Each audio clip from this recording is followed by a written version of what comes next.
साथियों नमस्कार, स्वागत आप सबों का। जैसा कि बहुत पहले से मैं इस बात को कहते आ रहा हूं कि रिक्तियों का घोटाला 7वें चरण पर भारी पड़ सकता है।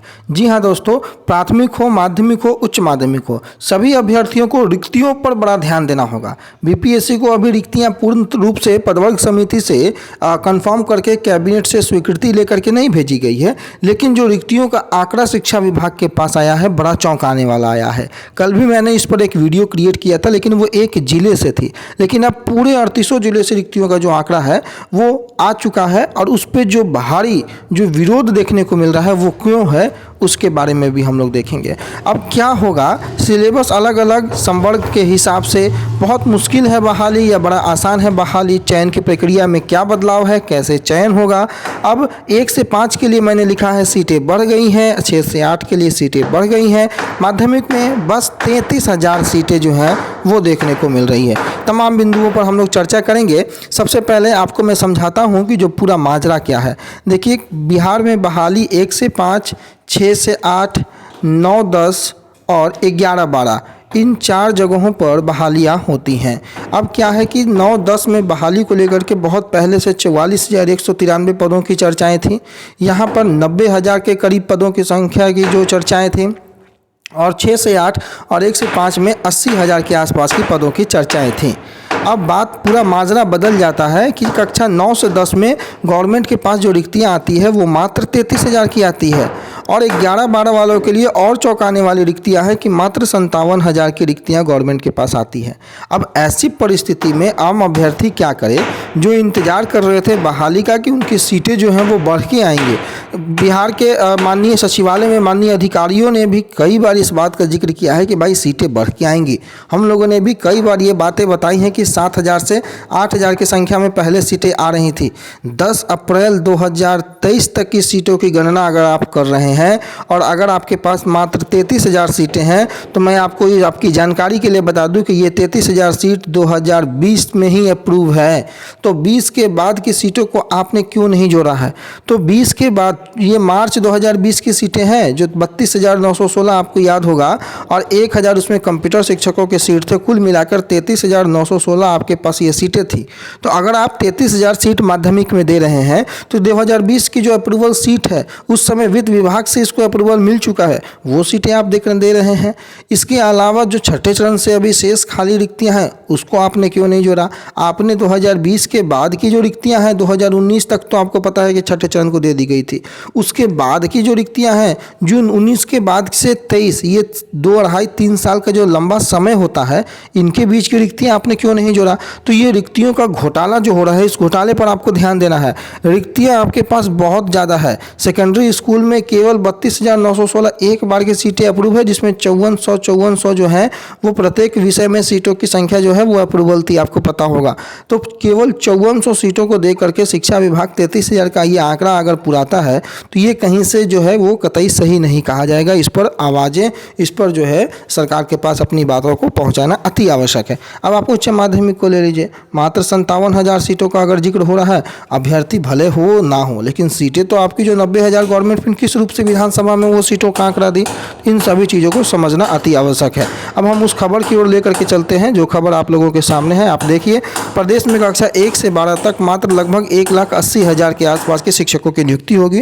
पहली से 5वीं तक के लिए जो है सर्वाधिक 87,222, 9वीं 10वीं के लिए 33,000 पद होंगे, जिसकी मैंने चर्चाएं की। अब शिक्षा विभाग ने स्वीकृति के लिए पदवर्ग समिति को भेजा है।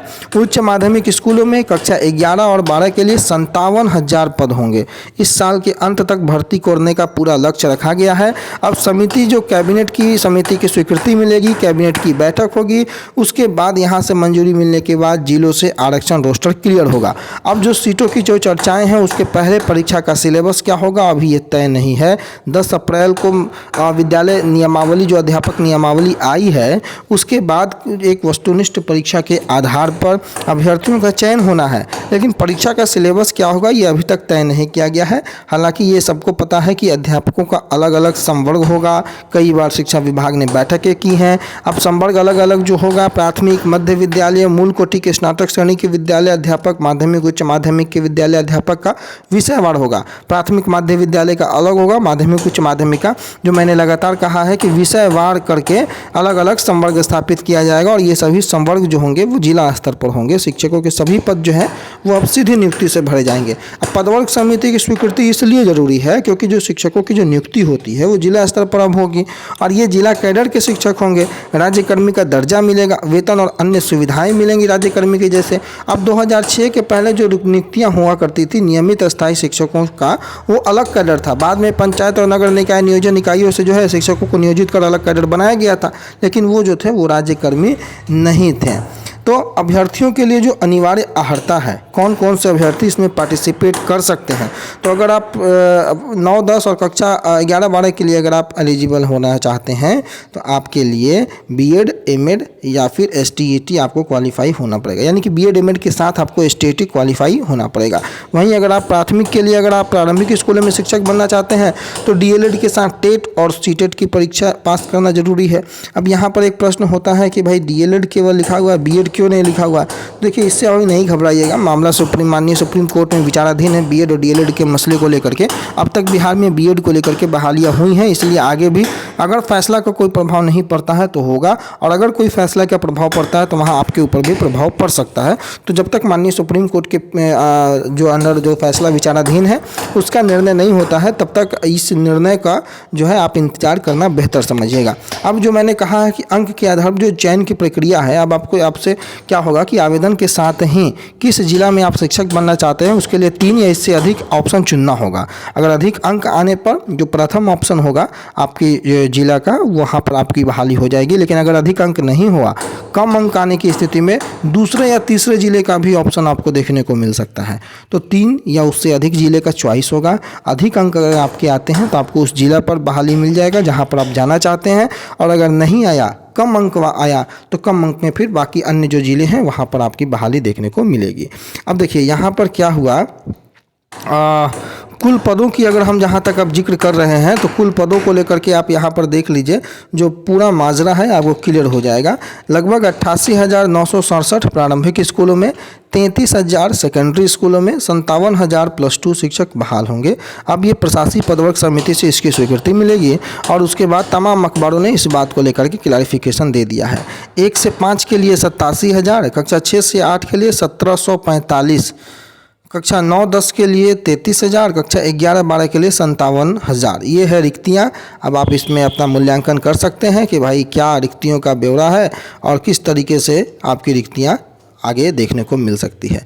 लेकिन जो भी है, इन रिक्तियों को बहुत कम करके दिखाया जा रहा है। रिक्तियाँ बहुत ज़्यादा हैं। बिहार सरकार के विद्यालयों में शिक्षक का अभाव है, इसलिए आप सभी से यह दरख्वास्त है कि अपनी आवाज़ को शिक्षा विभाग के कानों तक, माननीय अधिकारी के कानों तक, माननीय मंत्री, माननीय मुख्यमंत्री, उप मुख्यमंत्री के कानों तक पहुंचाइए। जिस भी माध्यम से हो, ट्विटर के माध्यम से हो, पत्रों के माध्यम से हो, सचिवालय जा कर के हो, भाई सीटों में घोटाला बर्दाश्त नहीं है। आप जून 2019 तक की सीटें आपने छठे चरण में दे रखी है, तो जून 2019 से 10 अप्रैल 2023 तक की जो सीटें हैं आपको 7वें चरण यानी कि जो भी आप परीक्षा ले रहे हैं 10 अप्रैल 2023 तक की सीटें दीजिए। अदरवाइज आपको पता है कि बिहार में लाखों शिक्षक अभ्यर्थी बेरोजगार हैं, और अगर उन लाखों शिक्षक अभ्यर्थियों के बेरोजगारी के पास आलम में आप सीटों की संख्या भी कम कर देते हैं तो बहुत मुश्किल का सामना करना अभ्यर्थियों को पड़ सकता है। इसलिए मैंने लिखा है, हालांकि कम नंबर वालों की भी बहाली तय मैंने लिखी है, लेकिन कम नंबर आने के बाद अगर कंपटीशन ज़्यादा होगा तो ज़्यादा लोग क्वालिफाई कर जाएंगे, ज़्यादा समस्या उत्पन्न हो जाएगी, पद ज़्यादा रहेंगे तो अधिक से अधिक लोगों की बहाली की संभावना होगी। इसलिए सीटों का बढ़ना बहुत आवश्यक है। गवर्नमेंट के पास जो भी विधानसभा में जो डाटा 44,193 का जो उन्होंने माध्यमिक में दिया था, लगभग 90,000 का उन्होंने जो उच्च माध्यमिक में दिया था, इन डाटा का क्या हुआ? हालांकि ये 44,000 का डाटा भी कम था, मैंने पहले भी समझाया था। अभी छठे चरण से शेष रिक्तियाँ आनी बाकी थी, उनका क्या हुआ? 32,916 तो पहले से अप्रूव रिक्तियाँ थी। उसके बाद जो 2.5-3 साल में जो रिक्तियाँ क्रिएट हुई हैं, सेवानिवृत्त शिक्षक हुए हैं, उन शिक्षकों का क्या हुआ, उन रिक्तियों का क्या हुआ, इन सभी रिक्तियों का समावेश करना अति आवश्यक है और रिक्तियों पर चर्चा करना बहुत ही नितांत जरूरी है। ये आप सबों के भविष्य के लिए खतरा एक तरीके से उत्पन्न हो सकता है। फिलहाल के लिए इतना ही। आने वाले समय में जो भी महत्वपूर्ण अपडेट्स होंगे सबसे पहले आप तक पहुंचाएंगे। धन्यवाद।